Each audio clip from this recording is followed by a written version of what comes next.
In 2018, John Cena said this about the Velveteen Dream.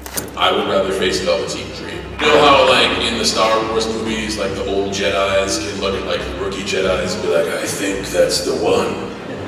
I kind of have a weird, odd, Metachlorian feeling about Velveteen Dream. I think there's something special there. John Cena wasn't the only one who believed Velveteen would become WWE's next big thing. Triple H thought the same thing, which is why he was booked like a superstar in NXT.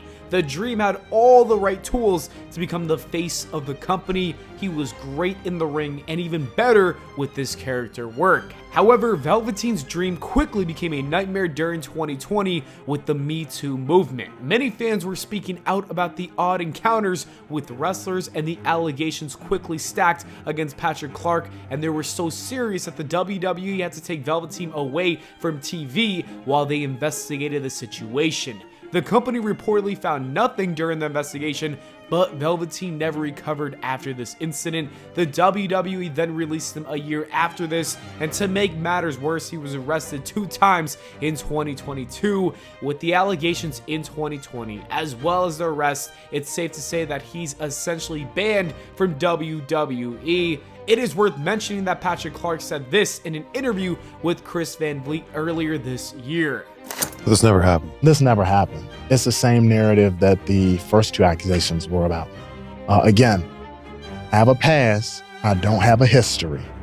3 people on 3 separate occasions have tried to link me to a history of sexual delinquency, and none of it's been true. It's all been unfounded, and there hasn't been any legal paperwork or anything to substantiate or to back up anybody's claim. I'm a what can and what will be. My story's not over. I'm not dead and in the grave. Now my wrestling career, maybe. The Velveteen Dream, maybe.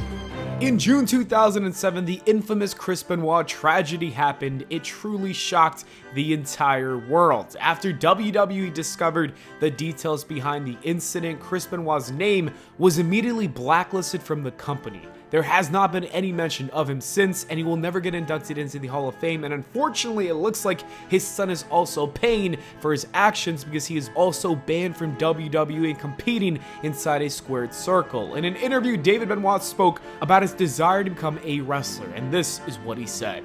That is the goal, to get back into wrestling. You know, when I came here for Double or Nothing, when I was sitting out in that crowd, man, I just got lost in the moment again. Like I was way back when my dad was wrestling still and all that. Yeah, man. It's truly sad to see that David Benoit does not get the opportunity to wrestle because of something that his father did 17 years ago. Even though WWE would reject the idea of him wrestling, there may be some other options. In that same interview, Benoit said that he'd love to work with AEW or New Japan. We'll see if he ever makes his debut in one of those promotions. If he ever does have a match, I don't think he should do this with his name. Oh, wow. You're David Chris Benoit or Christopher Benoit? Yeah, I could legally use it. They can't come after me, so. That's true. Do you think you'd ever wrestle Yeah. as Chris Benoit? Yeah. Really? Not as David? No. Oh, that's interesting. Yeah, I think it'd be cool. Or would you be Chris Benoit Jr.?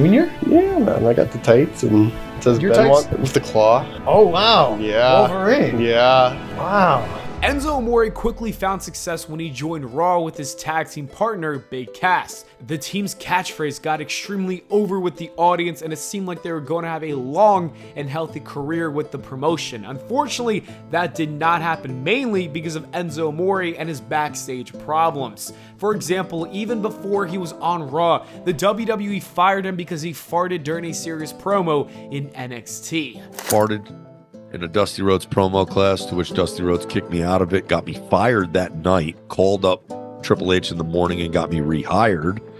Then I got fined for farting. I got taken off shows, and I think me and Big Cass went on a losing streak for a while in NXT. How bad was the fart? It was the loudest fart I've ever ripped in my entire life. Man, I thought that Dusty would think it was funny because Baron Corbin was up there cutting a terrible promo, so I just raised my hand and farted. That's one of the main stories that prove that Enzo himself was his biggest enemy. After Enzo and Cass split up, he joined the Cruiserweight division, and he even did pretty well for himself over there. However, Enzo's attitude was so bad that he was kicked off of a tour bus, and after that, the WWE fired him because he was in the middle of a serious SA allegation lawsuit. It is worth mentioning that the case against Enzo was dropped due to insufficient evidence. Enzo maintained his innocence throughout the investigation, and no charges were ever filed against him. Despite that, the WWE did not bring him back, and they probably won't ever again because of the stunt he pulled at Survivor Series in 2018 when he crashed the show in the audience. Another wrestler who's his own biggest enemy that's banned from WWE is Alberto Del Rio. There's many reasons why he's never returning to the company. The first is that he had many backstage issues. In 2014, Del Rio was abruptly fired for slapping a WWE employee who made a joke about his ethnicity. This led to many clips of him talking crap about the company, but despite that, McMahon still brought him back to WWE because he was a huge fan of Del Rio. However, he screwed it up again after he failed WWE's wellness policy test. After this, there were many clips that went viral of Alberto taking shots at the WWE. More specifically, he said a lot of terrible things about Triple H. You remind me of one of the bosses in WWE with a big nose, just a big you're a The two have some serious bad blood with each other. The relationship cannot be fixed, and with Hunter running the WWE creative, it's very unlikely that Del Rio will ever come back to WWE. Those are bridges that have been burned forever, and now Del Rio is stuck wrestling in front of 50 people. He is the definition of self-sabotage. Ryback, who was once viewed as a main eventer, is another wrestler that is forever banned from WWE. His exit in 2016 wasn't just about creative direction. Ryback criticized WWE's pay structure, claiming underpayment compared to top stars, which did not sit well with management. It wasn't just about the money. Ryback gained a reputation for being difficult to work with, both backstage and online, where he frequently took shots at WWE as well as other wrestlers. He took direct shots at Triple H, accusing him of playing politics behind the scenes, and burning bridges with Hunter sealed the deal. He comes up to me. He goes, "Oh, how you doing?" And I go, "I'm feeling good. I finally got the metal taken out of my leg." And he goes, "Eventually we got to pull the plug on you." His exact words. Hunter, Triple H, "Eventually we have to pull the plug on you," was his exact words. So remind you, and by the way, and I've talked to other people that know me, like growing up, he was one of the few guys that I actually really liked. And like I don't want to say looked up to, but I liked his character. Sure, of course. And like I liked the whole deal. And like, so then this guy who's now the boss looks at me, "Oh, eventually we have to pull the plug on you." This was like, come on. Like, and I knew everything. I was driving 3 hours to live events to go do rehab, busting my ass trying to figure out calling the office. I'd never felt more let down in my life than that moment right there when he said those words. "Well, eventually we got to pull the plug on you." And he said it with a high-pitched voice. And it not only hurt me, but it lit a fire under me that I am now playing with the devil with all of this. And that woke me up. Whatever mark was in me at that point left that moment in time. It was like, this. I'm now dealing with this piece of That's what it changed my whole outlook on the wrestling business forever. The WWE won't ever bring him back, and I'm sure the feeling is mutual since he also hates the company. In 1992, Nails made his WWE debut but was released by the end of the year. In Bret Hart's autobiography, he explained the dramatic circumstances surrounding Nails' exit with WWE. The story goes that Nails had a heated meeting with Vince McMahon in his office, which escalated into chaos. Staff members stormed into the room to find Nails choking McMahon, claiming the WWE owner had made unwanted sexual advances towards him. While McMahon was initially charged with these allegations, the charges were later dropped. Fast forward to 1994, and the WWF was in the middle of a steroid scandal, and as the court proceedings unfolded, Nails testified that McMahon had encouraged him to take steroids to bulk up. Because of everything that transpired, Nails will never be inducted into the Hall of Fame or mentioned on WWE TV again. Col Cabana had a very short stint with WWE in 2012 as Scotty Goldman, and it looks like that'll be his last run with the company. There's two reasons why he's banned from WWE. The first is that he sued WWE. A decade ago, CM Punk made some serious allegations against WWE for neglecting his health, and that claim led to WWE pressuring Col Cabana to retract the statements made by CM Punk, and Cabana refused and said, you know what, I'm gonna sue you, WWE, and then the WWE filed a counterclaim. Things got messy until both parties finally settled the dispute in 2019.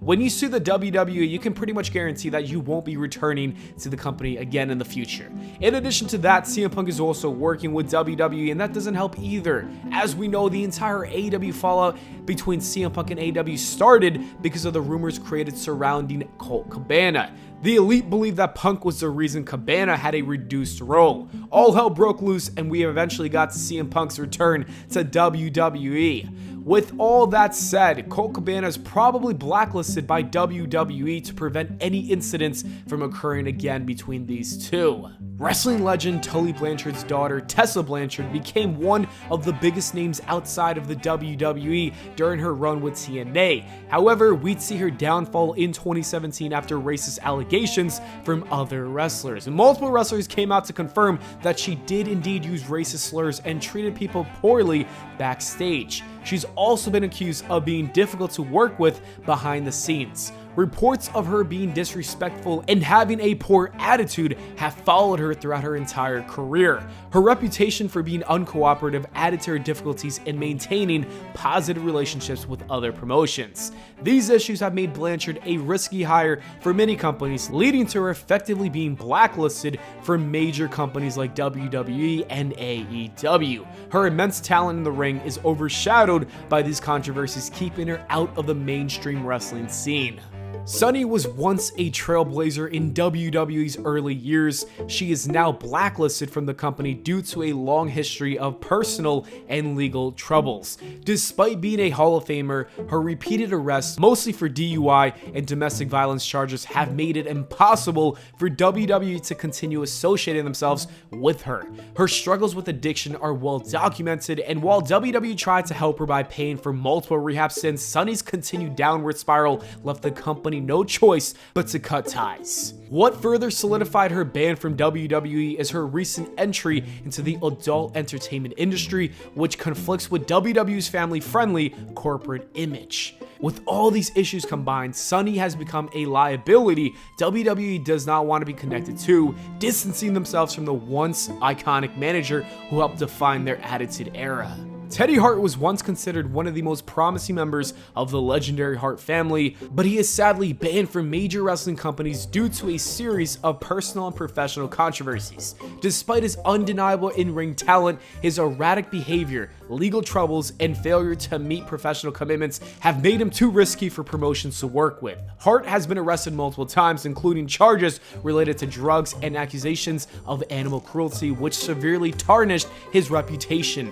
Additionally, he's had a history of being difficult to work with backstage, no-showing events, and creating an unsafe environment for other wrestlers. Jackson Riker's WWE career did not end with a bang, but instead it ended with a tweet. Back in 2020, at the peak of the Black Lives Matter protests, Riker posted a message in support of Donald Trump, and it wasn't just the political stance that upset people, but the timing and tone that felt out of touch. Fans were outraged, and even more telling, so were his fellow wrestlers. His own tag team partners from the Forgotten Sons quickly distanced themselves, and the whole faction was pulled from TV. Riker's attempts to come back in different roles flopped, mainly because he couldn't shake off the backlash. The wrestling world is all about connecting with fans, and Riker's public persona had become too toxic. No matter how WWE tried to repackage him, his controversial views hung over him like a dark cloud.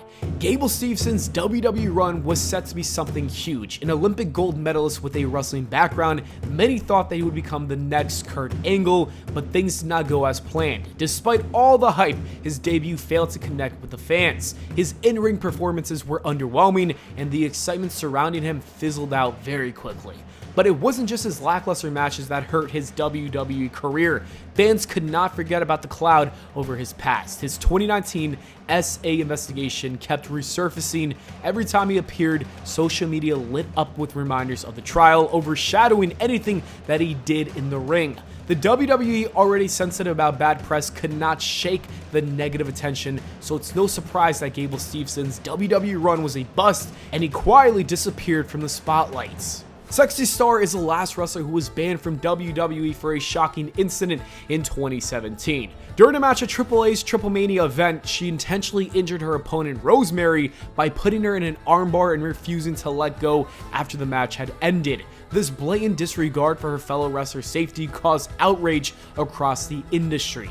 Not only did she receive backlash from her peers, but major promotions, including WWE, have distanced themselves from her. Star's refusal to take responsibility for the incident, claiming it was all just a misunderstanding, further damaged her credibility. The WWE prides itself on professionalism and protecting talent, so bringing someone in with a reputation for being unsafe in the ring would be a major liability. Because of that, Star's name is practically erased from any conversation about WWE opportunities, and Cody Rhodes even tweeted this about her back when the incident happened, saying, "Sexy Star will never step foot in one of my locker rooms. I hope others follow suit." Anyways, that is it for the video, guys. Thank you so much for watching. I hope y'all enjoyed. If you did, please make sure to leave a like and subscribe for more. I'll see you all in the next video.